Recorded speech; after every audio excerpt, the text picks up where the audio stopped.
¿Qué tal? Aquí andamos un día más. En el año 2007, Warren Buffett, uno de los mejores inversores de todos los tiempos, dijo en una entrevista, y se ha quejado luego en varias ocasiones, de que realmente él paga menos impuestos que su secretaria y que otras personas, digamos, que tiene en su plantilla, generalmente de ámbito administrativo. Esto cabe decir que sin llevar a cabo entramados fiscales complejos y sin llevar a cabo mecanismos de elusión fiscal de los que alguna vez hemos hablado. Obviamente, en importe, digamos, a nivel monetario paga mucho más, pero a nivel de porcentaje de retención de la tasa fiscal, digamos, efectiva, el porcentaje que representan los impuestos que paga sobre los ingresos que tiene es mucho más alto en las clases más bajas que en el caso de los ultra ricos, ¿vale? En este vídeo vais a ver muy fácil por qué es, de dónde viene, a modo muy ilustrativo, esta curiosidad, así que os interesa, vamos a ello.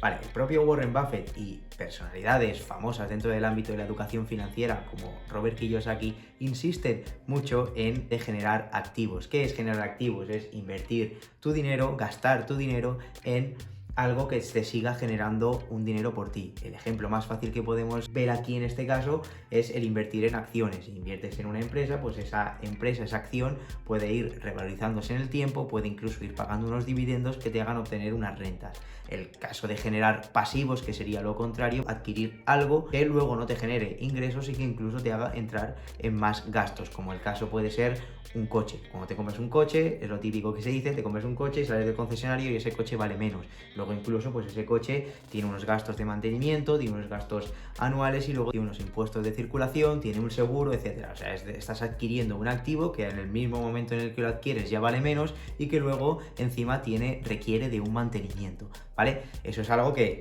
te está haciendo perder dinero desde el principio, ¿vale? Entonces, bajo esta perspectiva ya sabéis que cuanto más ricos, cuanto a la gente que tiene alto poder adquisitivo se dedica a invertir generalmente su dinero, sus ahorros, ¿no? Y esos ahorros los diversifica de varias maneras y eso le va generando más activos que le van generando más beneficios y por lo tanto les va haciendo más ricos todavía. Entonces, la clave está en que esos activos, entre esas rentabilidades, principalmente de las acciones o de los dividendos que reciben de su empresa y tal, pues estos ingresos generalmente tienen un impuesto más bajo que los ingresos, digamos, que la retención que tienen los ingresos que provienen de la nómina. Cuando nosotros hacemos la declaración de la renta, pues dentro de ahí tenemos varios ingresos, ¿no? Pero básicamente lo podemos dividir entre los ingresos que recibimos, digamos, de nuestro trabajo, que es básicamente la nómina, y luego los ingresos que se conocen como ingresos del capital, ¿no? Entonces la clave está en que los ingresos derivados de las rentabilidades que obtienes de estos activos, como por ejemplo son las acciones, como hemos dicho, tienen un menor impuesto, pagan menos impuestos que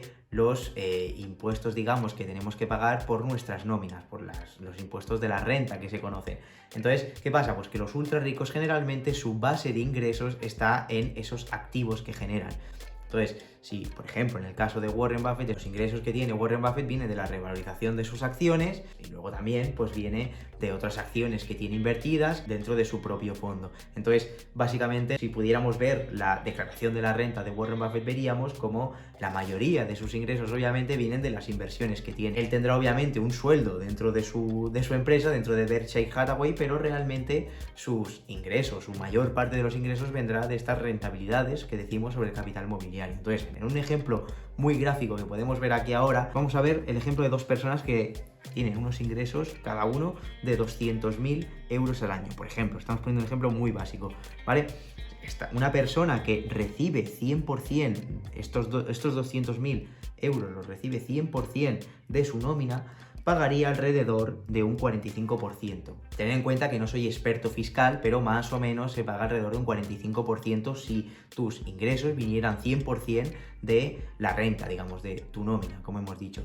Entonces esta persona pagaría un 45%, que serían unos 90.000 euros. Entonces, si miramos otro ejemplo de otra persona que también ingresa esos 200.000 euros, pero los ingresa, digamos, de fuentes distintas, como en el ejemplo que estamos viendo ahora, si en vez de 200.000, como en el caso anterior, ingresa solo 100.000 de ingresos a modo de nómina, pagaría, por estos 100.000 sí que pagaría el 45% y luego otros 100.000 que obtiene de ganancias en bolsa o de los dividendos de su propia empresa o dividendos de otras empresas, etcétera. Estos en España, estos 100.000 euros de ganancias, pagarían alrededor de un 23% de impuestos. Por lo tanto, sobre estos 200.000 euros que ingresa, pagaría el 45% de 100.000 y pagaría el 23% de 100.000. Esto ya sería 38.000 euros que tendría que pagar a modo de impuestos frente a los 90.000 que pagaría la misma persona que obtiene los mismos ingresos pero que los obtiene 100% de su nómina. Entonces, como vemos, en este caso de esta segunda persona que ha obtenido los mismos ingresos pero de dos fuentes distintas, estos 68.000 euros representan un 34% de impuestos. Esto quiere decir que de los ingresos que ha generado ha pagado un 34%. En el primer caso eran 45%, en el segundo era de un 34%. Los dos ingresan lo mismo, pero la forma en lo que lo ingresas es lo que hace que uno pague más o pague menos. En el caso de Warren Buffett, como hemos dicho antes, pues obviamente paga menos a nivel de porcentaje porque sus empleados, a los cuales él comparaba, digamos, esa retención fiscal, obtenían sus ingresos 100% de la nómina que obtenían de trabajar para Warren Buffett, y sin embargo Warren Buffett, que sus ingresos vienen principalmente de la revalorización de las acciones que tiene de su propia compañía y de los dividendos que va cobrando o de las inversiones que tiene en otras empresas. Espero que te haya gustado esta curiosidad. Si te gusta este tipo de contenido, dale me gusta al vídeo, sigue al canal, que nos ayudarás bastante a seguir generando este tipo de contenido. Si no te gusta, pues no te suscribas ni le des a like ni nada, así que nos vemos en el próximo vídeo.